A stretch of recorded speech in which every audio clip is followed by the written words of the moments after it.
Oh, this is soft. This is so, so soft. Hey, hon, remember you only need a few sheets.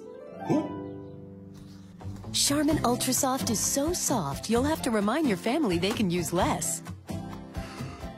Charmin Ultra Soft is made with extra cushions that are soft and more absorbent. Plus, you can use 4 times less.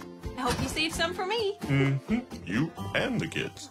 We all go. Why not? How did you find out about this in the first place? I was interested in international adoption, and there's been some coverage in recent years about problems with international adoption on the part of the foreign countries, child trafficking, fraud. And I figured if there were problems happening on the foreign end, that there had to be repercussions and ripple effects playing out here in the United States.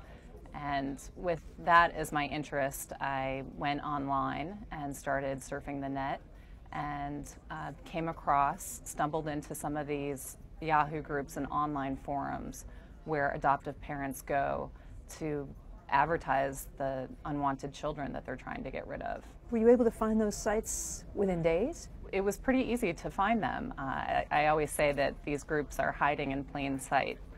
You just need to figure out what some of the key terms are that are used. Rehoming is one of them.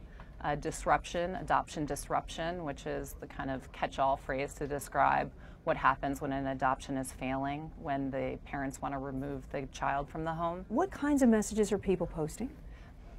Basically, I've got a 12-year-old Russian girl who I adopted, and I can't take care of her anymore. Is anybody interested? There are people.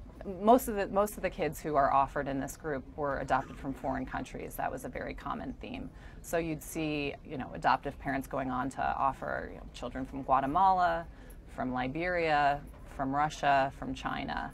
And then you'd see other people from across the country going on and advertising welcoming homes, saying, I'm interested in taking kids, taking your unwanted kids. Who's watching over these websites?